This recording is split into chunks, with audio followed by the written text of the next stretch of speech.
Buksan po natin ang ating Bible sa Romans chapter 8, verse 17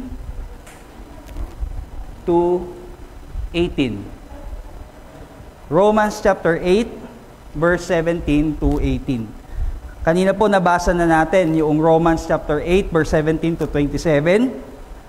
Ngayon po ay basahin na lamang po natin ang Romans 8, 17 to 18. Basahin ko po siya sa English Standard Version, sa ESV. Romans chapter 8, verse 17. And if children, then heirs, heirs of God and fellow heirs with Christ, provided we suffer with Him, in order that we may also be glorified with Him. Verse 18.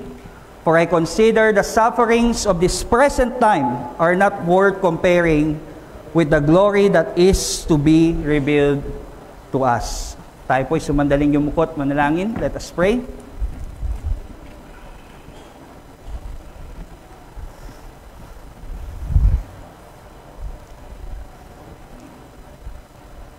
Dakilang Diyos, aming pong Ama na nasa langit, kami po ay nagpapasalamat sa kalayaan at pribileyo na kami po ay nakapagtipon muli sa unang linggo ng buwan na ito upang kami, Panginoon, ay manambahan. At bahagi po ng aming pananambahan sa iyong dakilang pangalan ay ang pakikinig po ng pangangaral ng iyong salita. Kaya dalangin po namin, Lord, sa umagang ito, patuloy, Panginoon, na kumilos ang banal na Espiritu sa aming kalagitnaan.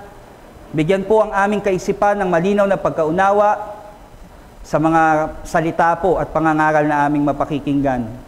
Maging ako, Panginoon, na magbabahagi ng mensahe sa umagang ito, magkaroon po ng malinaw na pagpapahayag ng iyo pong mga dakilang salita at atas sa aming buhay.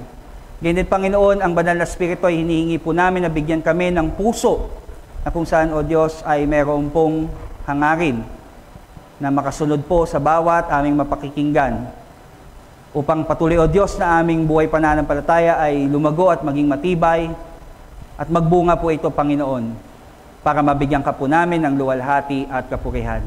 Ngayon pa lang pinagpapasalamat na po namin ang katagumpayan ng iyong salita sa umagang ito, kaya sa iyo po namin binibigay ang pinakamataas na papuri at pagsamba, Ama.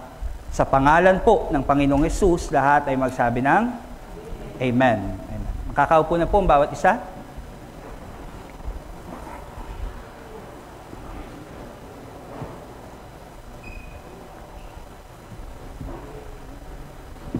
Tayo po ay magpapatuloy sa ating tinatawag na sermon series or serye po ng pangangaral mula po sa Aklat ng Roma. Tayo po ay nasa Kabanata 8 na. And part 21 na po. This is the 21st o pang-21 na pangangaral po mula sa Aklat ng Roma. Simula po chapter 1 hanggang chapter 8 ngayon. This is the 21st sermon. At yung ating pong teksto ay nasa chapter 8, verse 17 to 27, at pagpapatuloy po ito noong isang bungkus po ng serye ng pangangaral, starting from chapter 1 hanggang 27 ngayon, patungkol po ito sa tinatawag na life in the Spirit, yung pamumuhay ng ayon sa Espiritu.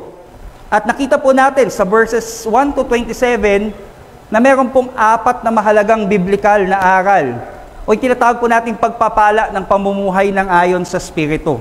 At yung 4 pong yun ay atin na pong napagdaanan, yung 3, yung po yung justification, yung sanctification, yung adoption, at yung ngayon po is yung tinatawag nating glorification. Kaya nga po sabi ng ating title sa ating pong pangangaral sa umagang ito is Life in the Spirit leads to a glorified life. Ang isa pong pamumuhay ng ayon sa Espiritu ay hahantong sa isang niluwalhating buhay. Bakit po leads to? Kasi this is a future event. Magaganap po ito sa hinaharap na atin pong pag-asa, na atin pong inaasam, na atin pong tinatanaw na mangyayari po sa atin. Ang sinasabi pong life in the Spirit, ito po ay sinonimo sa Christian life. Kasi bakit po life in the Spirit? Lahat po tayo dati ay namumuhay ng ayon sa laman. Tama po ba? Nung ang banal na Espiritu po ay hinawakan tayo, hinipo po tayo, ay nagkaroon po tayo ng panibagong buhay pang spiritual. Sabi sa Epeso, patay tayo dati sa ating mga pagkakasala. Kung marinig man po natin ang gospel, hindi po tayo magsisisi sa kasalanan at mananampalataya kay Kristo dahil patay nga po tayo. Ang patay ay kahit anong gawin mo na utos diyan, bumangon ka, no, maggayak ka, maghanda ka ng iyong kakainin, magtrabaho ka, imposible. Kasi patay nga eh.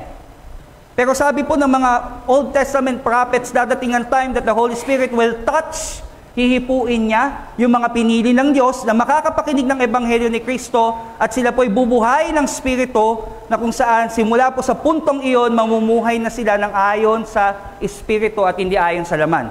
Kaya itong life in the Spirit, this is synonymous sa tinatawag po nating mga Christians. Yung buhay po ng mga Kristiyano. At ang pamumuhay po ng Kristiyano ay meron pong mga pagpapalayan. Hindi man po ito material, hindi man po ito pang-pisikal, o maaaring pang-pisikal sa hinaharap, ngunit ito po yung apat na ating napagdaanan. Yung justification, sanctification, adoption, and today glorification. Pag sinabing justification, mabalikan lang po natin kaunti. 4 na linggo nakaraan, ipinangaral po yung life in the Spirit is a justified life. Pag sinabing justification, inari ka ng walang kasalanan. Kasi di ba sabi sa Bible, Romans 3, ang lahat po tayo ay guilty na, nagkasala na, may hatol na. Pero dahil po nanampalataya tayo kay Kristo, sa araw ng paghuhukom, ay hindi na po tayo sesentensyahan dahil po tayo ngayon ay nasa katuwiran na ni Kristo. Yung perpektong buhay po ni Kristo na kanyang nasunod yung lahat ng kautusan at yung kanyang buhay na namatay po siya, binayaran yung ating mga pagkakasala, yan po ang nagbigay sa atin ng katuwiran. Kaya on the day of judgment, justified ka na. Yun yung unang blessing ng life in the Spirit. That is 4 weeks ago na pinangaral. Sumunod po doon is yung sanctification. Hindi po maaari na ikay kilalanin lamang na matuwid na sa harap ng Diyos. Ang pruweba na ikaw ay matuwid na sa harap ng Diyos ay magkakaroon ka ngayon ng buhay na patuloy na lumalago sa kabanalan. Wala pong inaring matuwid na hindi po namumuhay ng may kabanalan. Hindi man po perfecto, pero ang ating buhay, simula nung punto na tayo nanampalataya kay Kristo at kinilala tayong matuwid, yun na yung umpisa na ang banal na Espiritu ay dadalhin po tayo sa unti-unting kabanalan. Mas magiging mapait ang kasalanan sa atin at magiging mas matamis ang pagsunod kay Kristo, kaya yung buhay mo ngayon may nagbabago. Kaya nga po, di ba, tayo ay may ministry sa Bilibid. Nakita ko po talaga yung transformation ng mga buhay ng mga kapatiran sa medium security. Marami po doon ay dating mamamatay tao, marami po doon ay dati pong mga nasa bisyo, nasa iba't iba po kung bakit sila nakulong doon. Pero nakita ko po ngayon na sila ay nanampalataya kay Kristo, hindi lang sila inari po na walang sala sa araw ng paghuhukom, kundi unti-unti na ang pruweba noon ay nagbabagong kanilang buhay. And that is sanctification, yun yung life in the Spirit. That is yung 3 weeks ago na atin pong napag-aralan. And just last week, yung pong life in the Spirit is a blessed life because merong tinatawag din na adoption. Hindi lang justification, hindi lang sanctification, meron din pong adoption. Ano po yung adoption? Hindi ka lang kinilalang matuwid, hindi ka lang pinababanal ng Diyos, kinilala ka pa niya bilang kanyang tunay na anak. Remember po yung last week? Si Christ yung dinisown, ikaw yung inadopt. Si Kristo sa punto na siya nakapako sa krus, sabi niya, Eli, Eli, lama sabachthani, my Father, why have you forsaken me? At that point, siya ang itinakwil bilang tunay na anak upang tayo ang kilalanin bilang mga anak ng Diyos ngayon. No? Sa pamamagitan ng pananampalataya natin sa Kanya, tayo ay inari bilang anak ng Diyos. Kaya mali po yung worldview na lahat tayo ay anak ng Diyos. We are all God's children. That is not true. Kasi sabi ni Jesus sa John chapter 8, sabi niya sa mga Pharisees and Sadducees, kayo ay sa inyong ama na diablo. Ibig sabihin, ng mga wala kay Kristo ay hindi kinikilalang anak ng Diyos. Kaya pagpapala po sa mga nanampalataya kay Kristo na namumuhay sa Espiritu, na sila po ay ngayon adopted, or yung pong tinatawag na adoption ay nasa kanilang buhay, at lahat po ng tinatawag na blessings na meron kay Christ ay tatanggapin ng mga nanampalataya kay Christ because of the adoption na naganap po sa atin by faith in Jesus Christ. So, yun yung 3 linggo. Justification, sanctification, adoption, lahat yan ay blessing sa atin. Yan po ay pagpapala sa atin po na namumuhay ng ayon sa Espiritu ng mga mananampalataya ni Kristo. And finally, sa pagtatapos po ng chapter 8, ay meron pong tinatawag na 17 to 27, and it speaks about glorification o yung pagpapaluwalhati sa atin. Yan po yung ating pag-uusapan ngayon. Ngayon, ang tanong po, what is glorification? Naintindihan na natin yung justification yung sanctification, yung adoption. Ngayon, ang pag-usapan natin, glorification. Ano pong ibig sabihin ng glorification? No? O yung pagluluwalhati. Bago ko po sagutin ang tanong na yan, ang tanong ko po, bakit kaya yung mga reality shows, yung mga competitive reality shows ay patok na patok ngayon, no? Like for example, yung Survivor, no? May tinatawag na Pinoy Big Brother, yung MasterChef, yung mga reality shows na competition, no? Patok na patok yan sa atin ngayon. No, bago ko sagutin yung tanong na ano yung glorification. And even, yung mga sporting events ay big deal sa atin. Maraming nangangarap na makapasok sa NBA, makapasok sa World Cup, sa Olympics. No? Maraming gustong maging Olympian. Or hindi lang yon, even yung mga beauty pageants, Miss World, Miss Universe, patok na patok yan no? And in relation po sa tanong na yan, bakit po sa loob ng workplace, sa trabaho, may siraan? No? Anong relasyon doon sa tanong ko kanina, makikita po natin. Bakit sa school, may pagalingan sa pagitan ng estudyante at minsan yung mga nanay ang nag-aaway-away? Bakit po ang social media following ngayon ay napakahalaga? Diba? Kung mas marami kang followers, mas okay. Bakit? Bakit ko po tinatanong yan? Yang bagay pong yan. At para sagutin po ang mga tanong na ito, we must go back in the beginning. Let us go back in Genesis 1 hanggang 3. Sa panahon po ni Eva at ni Adan. Alam po natin si Adan at si Eva ay nilikha sa larawan at wangis ng Diyos. At pag sinabi pong sila ay nilikha sa larawan at wangis ng Diyos, maging po yung kaluwalhatian ng Diyos ay ibinigay sa kanila. Binalot sila sa kaluwalhatian ng Diyos. Pag sinabing glory, glory is the summary manifestation of beauty coming from all of God's good attributes. Lahat ng mabuti na katangian ng Diyos, pag pinagsama-sama mo, ito po ay magmamanifest sa isang kagandahan na kung saan ay hindi maipaliwanag. That is glory. And Adam and Eve in the Garden of Eden was clothed by God with His glory. Why? Because they were created in His image and likeness. Ngunit, Genesis 3, nung nagkasala sila, nahubad yung glory or kaluwalhatian na ito. Kaya nga, nakaranas sila ng kahihiyan. Hubad sila. Dahil they were stripped off with the glory of God. Nakaramdam sila ng shame o kahihiyan. At mula po sa punto na yon, ang buong sangkatauhan na nagmula kay Adan at kay Eva ay kanila pong laging inaabot o lagi po nilang inaasam na damitan ng kanilang sarili ng kaluwalhatian upang takpan ang kanyang kahihiyan. Kaya to answer the question kanina, yung mga tanong ko po kanina, alam nyo, ang sanlibutan ay nagkukumahog na suotan ng kanyang sarili ng pansamantala at makamundong kaluwalhatian mula sa sports, mula sa politics, mula sa academics, mula sa showbiz, hanggang sa social media. Pilit pong inaabot ng tao at dinadamitan ng kanyang sarili ng glory, ng kaluwalhatian. Yan po ang mga wala kay Kristo.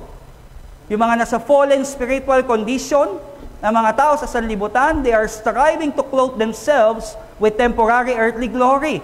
Whether it comes from sports, politics, academics, showbiz, social media, at kung ano-ano pang bagay.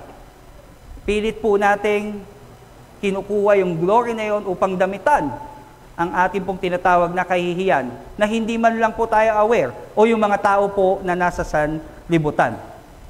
Pero yung mga na kay Kristo, according sa mga verses nating binasa, ay pinangangakuan ng kakaibang uri ng glory o ng tinatawag po nating kaluwalhatian o karangalan. Iba ang ipinangako sa atin na glory. At ang glory na ito ay walang hanggan at hindi maikukumpara sa lahat po ng kaluwalhatian na meron sa mundo. Kaya tignan po natin ang tatlong truths regarding glorification tungkol po sa mga bagay na ito na ipinangako sa mga Kristiyano. Unang puntos po, in verse 17 to 18. In verse 17 to 18, ang unang katotohanan sa glorification na ipinangako sa mga Kristiyano ay ito. The Heavenly Father is the provider of glorification. Verse 17 to 18.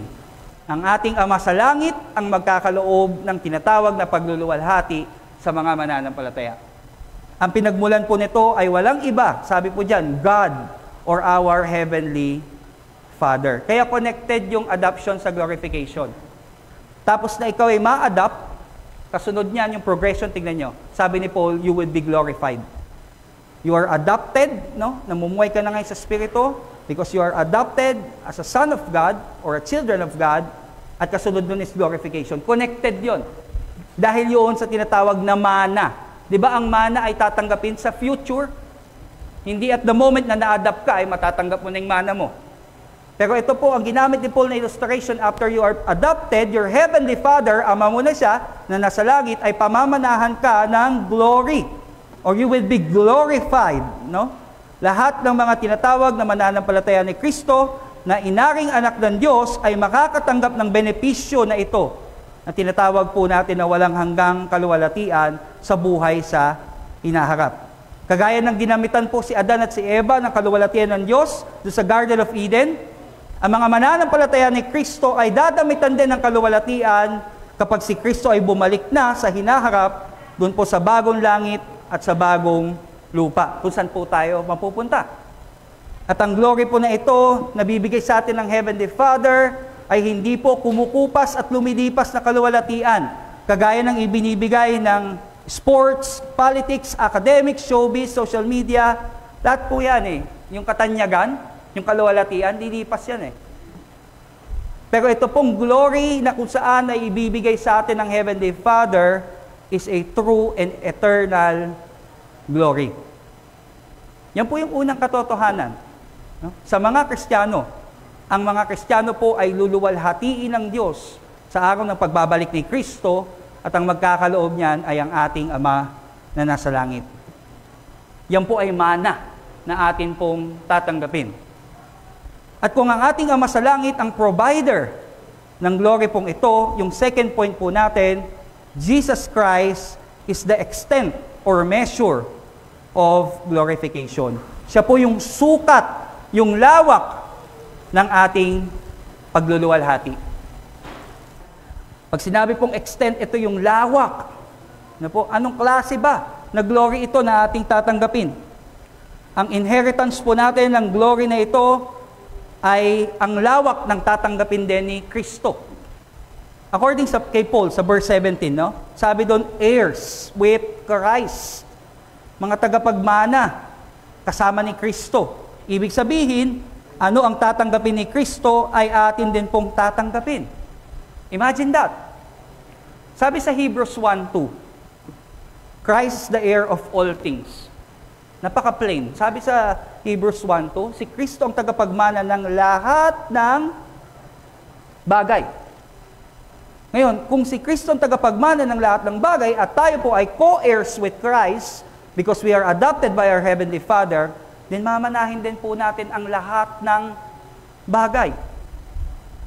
Ayon nga po sa teksto na ating binasa kanina, no? Yung pong arithmetic ng mundo ay ganito. Di ba sa mana ganito?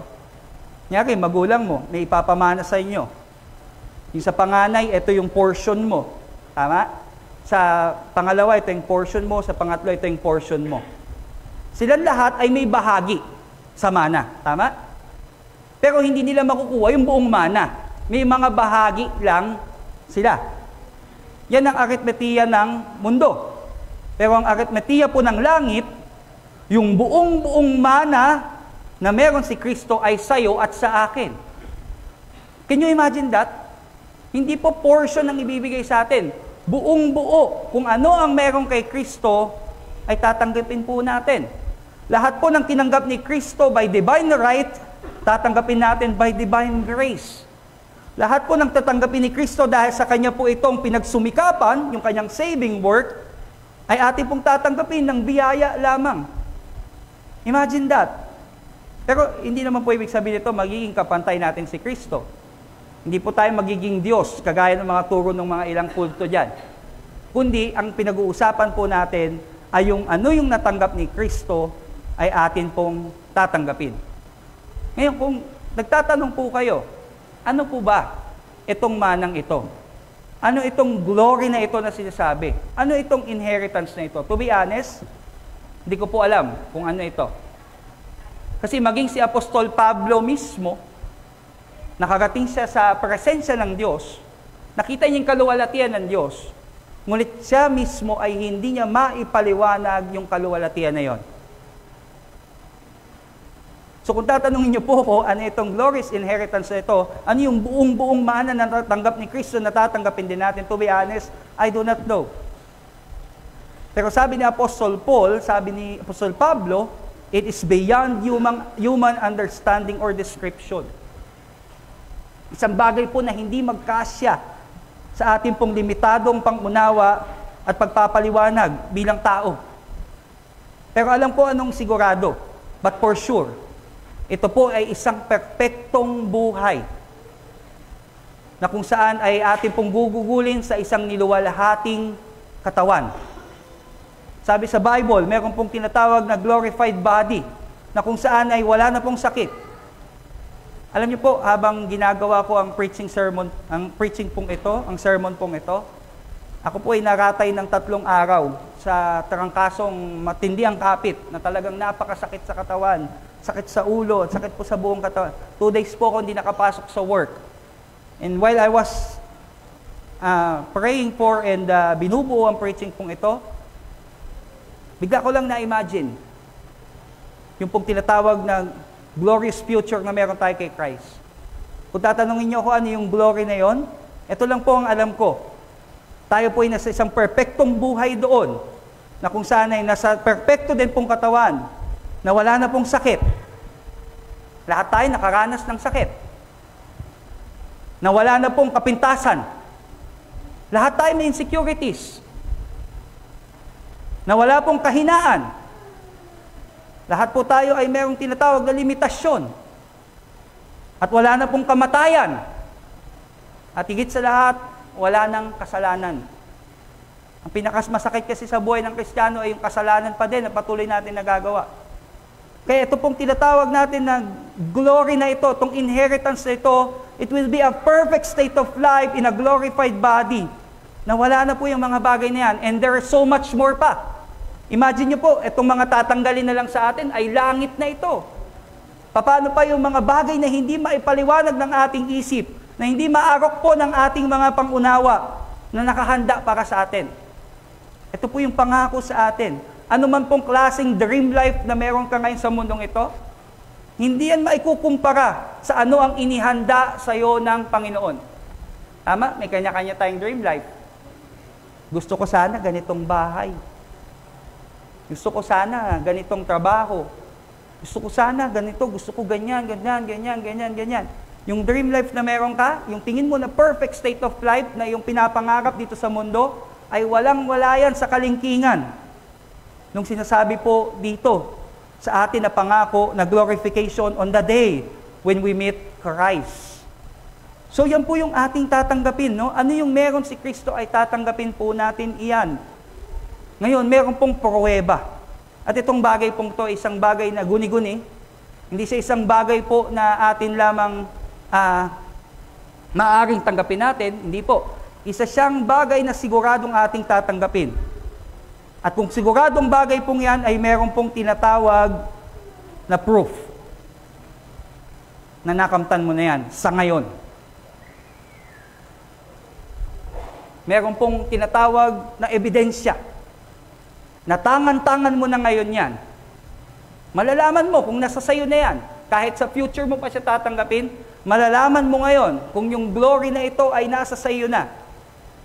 At matatanggap mo, anuman mangyari, matatanggap mo in the future. Meron pong tinatawag na proof or evidence na tayo recipients na ng glory na ito na sinasabi. At ano po yon?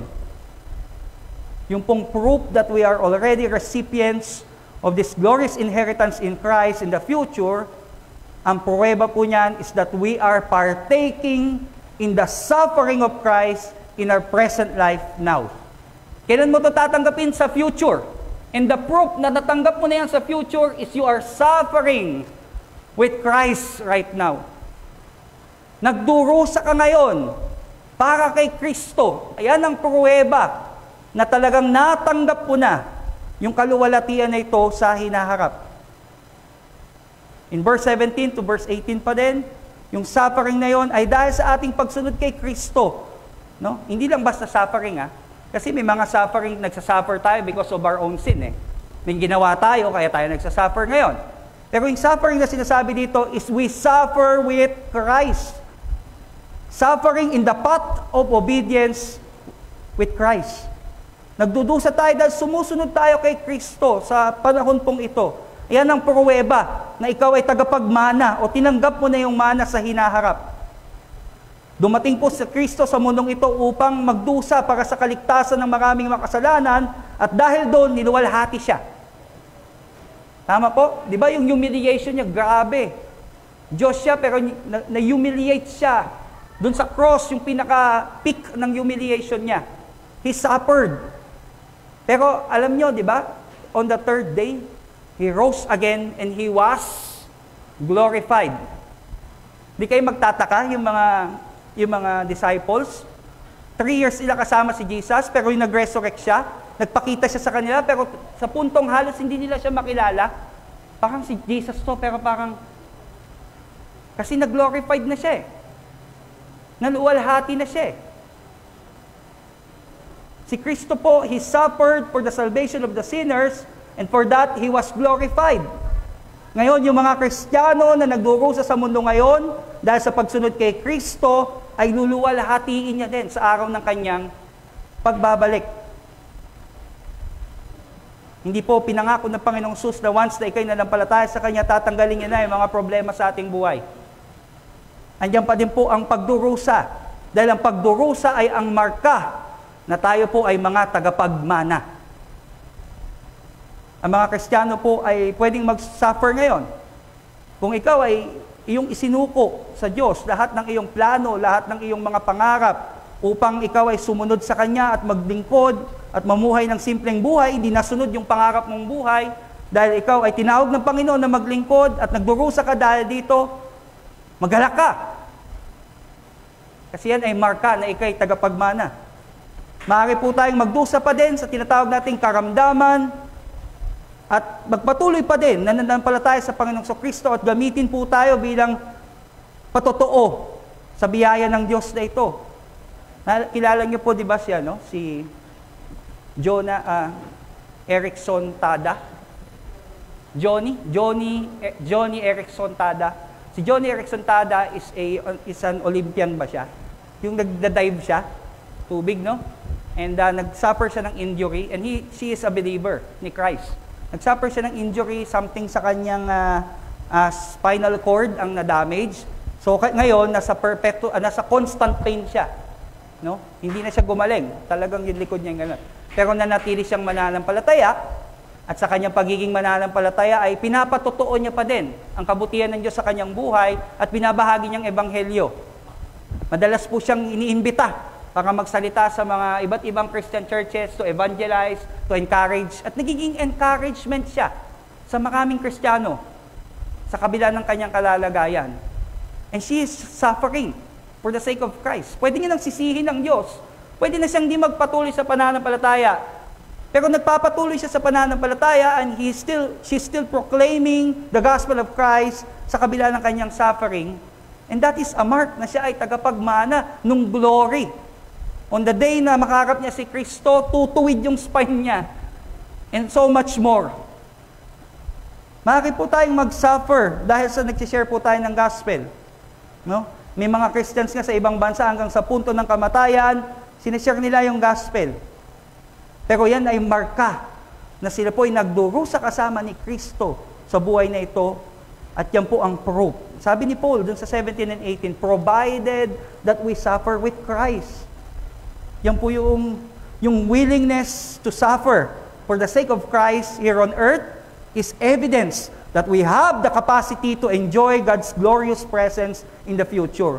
Yung ikaw ay willing na sumunod sa Diyos at magdusa, yan ay pruweba na may kapasidad ka na mag-enjoy sa langit. May kapasidad ka na tumanggap ng kaluwalhatian ng Diyos sa langit. Kaya nga yung mga health, wealth, prosperity gospel, hyper grace gospel is a false gospel. Bakit? Kasi itong mga gospel na ito ay ginagawa tayong komportable at compromising sa mundong ito. Yung tunay na gospel ni Christ ay dadalhin tayo sa suffering. Pero hindi tayo dapat matakot. Because suffering is a mark of a true Christian. And this is proof that you are a co-heir with Christ. Na siguradong sigurado, nasa sa iyo yung mana na ito na nasa harap na hindi po maarok ng ating isip. At yan po ay tiyak na atin pong makakamtan provided that we suffer with Christ. Hindi ko po sinasabi na you need to suffer. It is not a requirement for you to suffer, no? Para matanggap mo yung mana. Hindi ganun ang Diyos. Nauna ka nang tumanggap ng mana, and for that, you are willing to suffer. Baliktad. Ano po? Kung tunay ka na intindihan mo that you will be glorified with Christ, magiging willing ka to follow Christ even through suffering. Susunod ka kay Kristo sa kabila ng pagdurusa dahil alam mo na kulang pa yung buhay natin upang ipalit doon sa mana na tatanggapin po natin sa araw pong iyon. Ngayon, sabi po sa verse 19 to 23, ang mga Kristiyano ay they groan. Ano ba sa Tagalog yung groan? Humihikbi. Alam ko sa ibang salin kasi hikbi lang yung salin. Pero parang mas matindi pa sa hikbi Alam mo yung umiiyak ka na parang kang kalabaw, na sa hindi mo na alam ano na yung sa sobrang bigat na ng sitwasyon. Parang umuungol ka na, humihikbi kasi sa Tagalog Ang hikbi kasi medyo ano pa Pero dito groan Ano ba sa Tagalog yung groan? Dumadaing. No? Tayo mga Kristiyano ay talaga naman po na namimilipit, no? Namimilipit saan? Na bumalik na si Kristo. Gusto po natin na bumalik na si Kristo. We are groaning for the return of Christ. Para ano? So that He can end our suffering and He can give us yung eternal inheritance of glory. In verse 19 to 23. At basahin niyo po doon, hindi lang po mga Kristiyano ang nag-groaning. Even creation o kalikasan. Ang kalikasan po ay nag-aalboroto. Kahit sila po ay corrupted din ng sin. Pansinin niyo po, nadadalas ngayon ng bagyo, may tinatawag po lindol, may tinatawag po na pagputok ng bulkan, mga tsunami. Alam niyo yung mga yan? Sinasabi ni Paul, kahit sila Parang mga Kristiyanong umaatungal, yun po. Parang bakang umaatungal, no? Mga Kristiyanong umaatungal dahil gusto na nila bumalik si Kristo, maging ang kalikasan po, sabi ni Paul. Ganun din. In verse 19 to 23, kahit sila din corrupted by sin. At nais silang bumalik na si Kristo upang ibalik sila sa dati nilang kalalagayan. At ganun din ang mga Kristiyano. We are groaning. Gusto natin bumalik na si Kristo upang ano po? Upang ibalik na po tayo doon sa dating kalalagayan natin kagaya sa ating ninuno na si Eva at si Adan na dinamitan ng Diyos ng kaluwalhatian. Kaya nga po, kung atin pong mapagtatanto, ano po, ang buhay Kristiyano talaga ay mahirap. Kaya nga po, atin pong ipinananalangin na si Kristo ay bumalik na dahil sa piling ni Kristo ay mas higit na mainam para sa ating mga mananampalataya. Kaya nga, binibigay sa atin ni Pablo in verse 24 to 25 ang pag-asa na ito. Na tayong mga Kristiyano, sa kabila ng ating pagdurusa dahil sa pagsunod natin kay Kristo, ay meron po tayong pag-asa.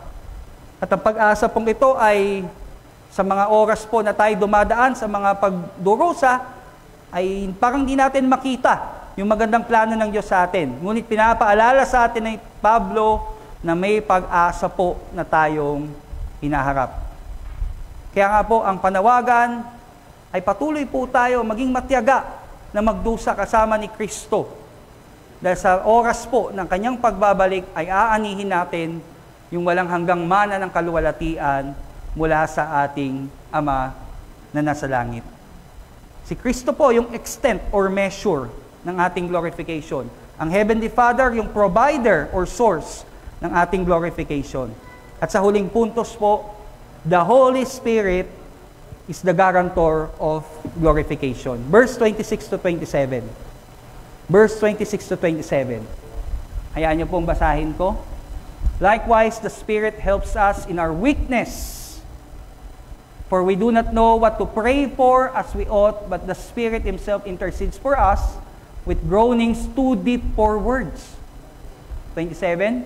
And He who searches hearts know what is the mind of the Spirit, because the Spirit intercedes for the saints. Ulitin ko po.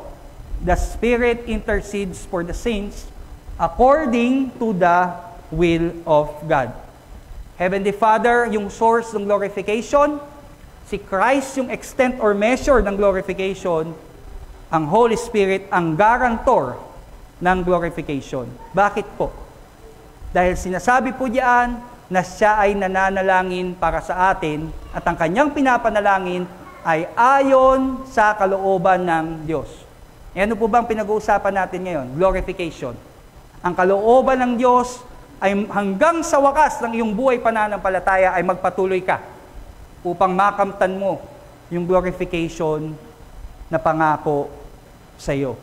May mga pagkakataon po na hindi na natin alam anong ating ipapanalangin. Andiyan ang banal na Espiritu na tinutulungan po tayo sa oras ng ating kahinaan.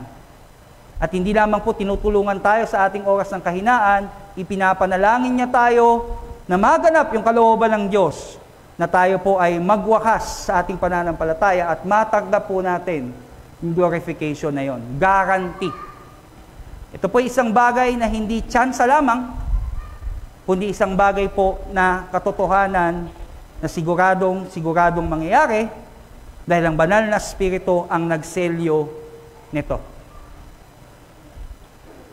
Tingnan niyo po, no? Gano'ng katindi itong guarantee na yun. Pag-aralan niyo yung verse na yan. Will ng Heavenly Father na mag-glorified ka. Sino bang makakapigil sa Heavenly Father sa kanyang kalooban? Wala. At ang matindi pa doon, yung Holy Spirit, pinapanalangin niya pa na mangyari yun. Kaya ito'y pagpapakita na may garantiya sa mga Kristiyano ang tinatawag po nating glorification o pagluluwalhati sa atin ng Diyos sa araw pong yun. Ito po isang bagay kung saan po ay nagtapos yung mga blessings na yun. You were justified, you were sanctified, you are adopted, and may future pa. You will be glorified. Luluwalatiin ka ng Diyos.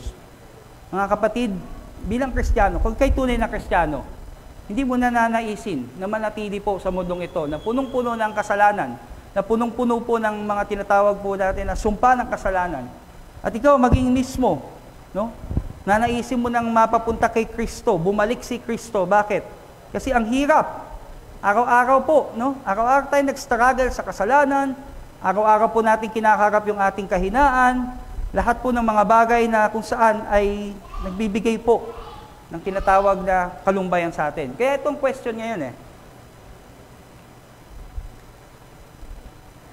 kung itong bagay na ito ay hindi nakakapagpa-excite sa'yo, itong bagay na ito ay isang bagay po na parang hindi mo pinananalbikan. Ano ba yung sinasabi ni Pastor Eli? Bumalik na daw si Kristo. Alam mo kung yan yung kalalagayan mo ngayon, I tell you, repent. I tell you, repent. Why? Kasi ikaw ay palagay na palagay pa din sa mundong ito. Kung itong bagay na ito ay nagbibigay ng excitement sa'yo, then hindi ka pa din heavenly minded. Ang perspektibo mo ay sa mundo pa din na ito. Kung mga bagay pong ito ay hindi nagbibigay sa iyo ng kagalakan, ng pag-asa, mag-repent ka ngayon. Kailangan mo si Kristo. Sa mga tunay na mananampalataya, ito po isang bagay na atin pong tinatanaw. Na bumalik na si Kristo, Tayo po mapasapiling na ni Kristo at tayo po ay luwalhatiin kasama ni Kristo. Kaya sa mga Kristiyano po, ito po ang challenge sa atin sa umagang ito. Sa pagwawakas po ng 4 na pagpapala ng living by the Spirit. Sabi po dito, sa ating challenge, let us live by the Spirit to experience the blessed hope of our glorification for the glory of God. Lahat po ng bagay na kumikinang sa mundong ito ay lilipas at kukupas. Ngunit ang luwalhati na ating mamanahin na na kay Kristo mula sa ating Ama na nasa langit ay pangwalang hanggan at totoo. Mas mainam na po na tayo pagtawanan o kamuhian sa pangangaral ng Ebanghelyo ni Kristo kaysa tayo po ay maging tanyag at minamahal ng mundo na mapapahamak.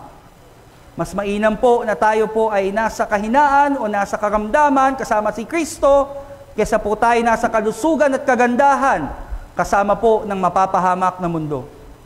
Mas mainam po na tayo ay payak o nasa kahirapan kasama ni Kristo kaysa maging mayaman at influensyal kasama po ng tinatawag natin na mapapahamak na sanlibutan.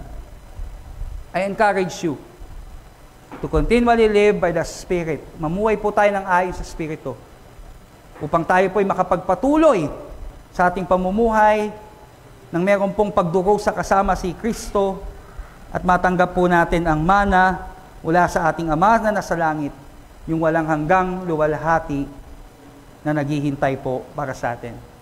And kung meron po tayong hope na ito ng glory, ay magkakaroon po tayo ng joy ng ating salvation and we will give God the glory. Mari pong tumayo ang bawat isa para po sa ating response sa umagang ito. Pwede ko ba bang hilingin na awitin po natin yung last na tinatawag po natin na line o last na third verse nung pong He will hold me fast. Third po yun eh.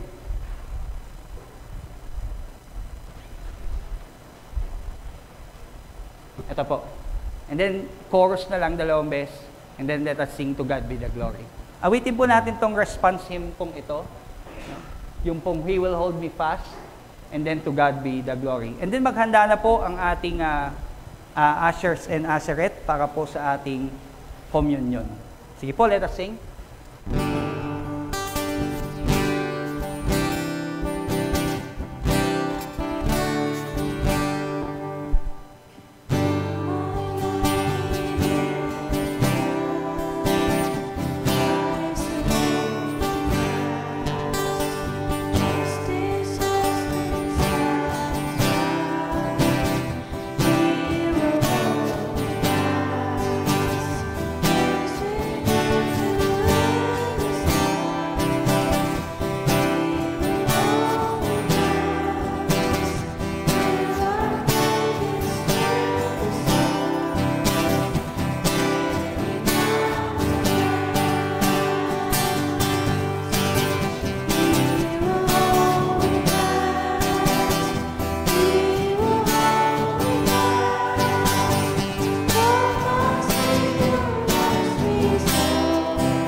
Tayo po ay dadako na sa ating pong komunyon, banal na komunyon sa umaga pong ito.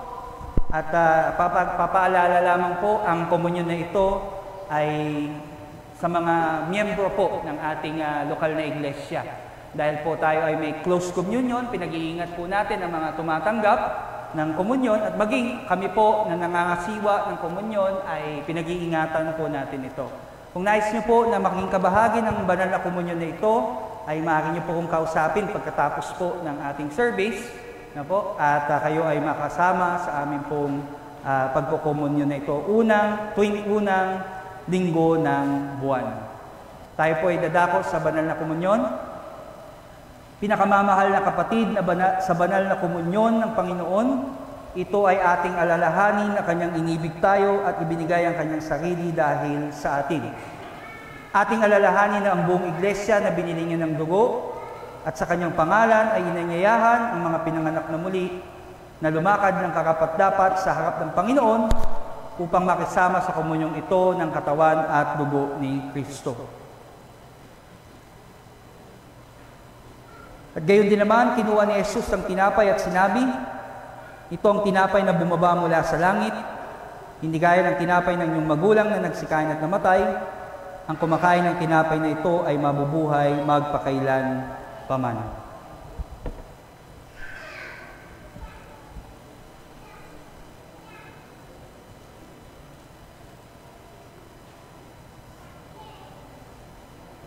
At gayon din naman, kinuha ni Jesus ang saro at matapos magpasalamat ay sinabi, ang sarong ito ay bagong tipan na pinagtibay ng aking dugo. Tuwing iinumin ninyo ito, gawin ninyo ito bilang pag-alaala sa akin. Makakaupo po ang bawat isa at idudulot na ang tinapay at ang sarong.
Tayo po lahat ay tumayo at lumako po sa ating banal na komunyon. Muli, ang significance po ng communion o ang saysay po ng ating banal na komunyon ay pagbabalik tanaw sa nakaraan at pagtingin po sa hinaharap.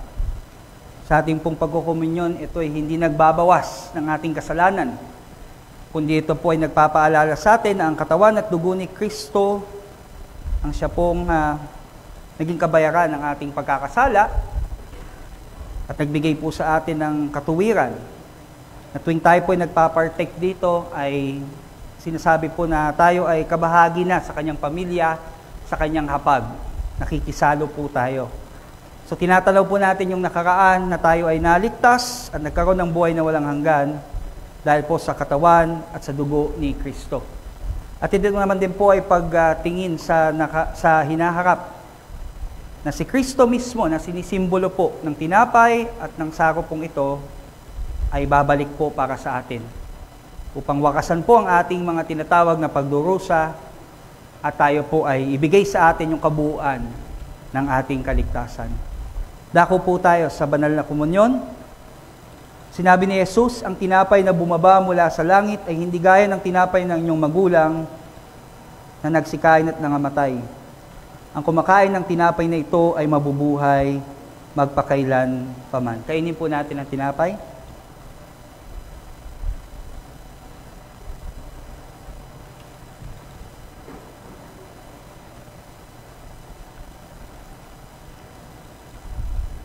At ayon sa kautusan ay masasabi na halos ang lahat ng bagay ay nililinis ng dugo at maliban na sa pagkabuhos ng dugo ay walang kapatawaran. Inumin po natin ang saro.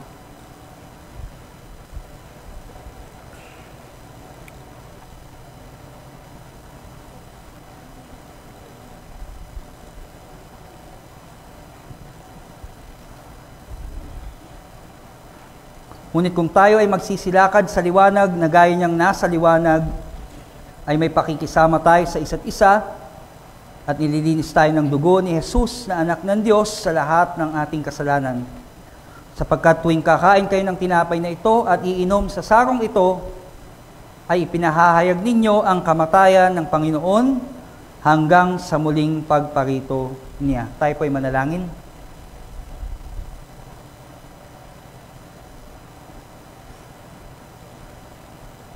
Aming Diyos, banal at makapangyarihan, amin pong Ama na nasa langit, nagpapasalamat po kami sa oras na ito na muli kami, Panginoon, ay nakatanggap ng biyaya mula sa inyo, mula po sa kaparaanan ng pakikibahagi sa banal na komunyon.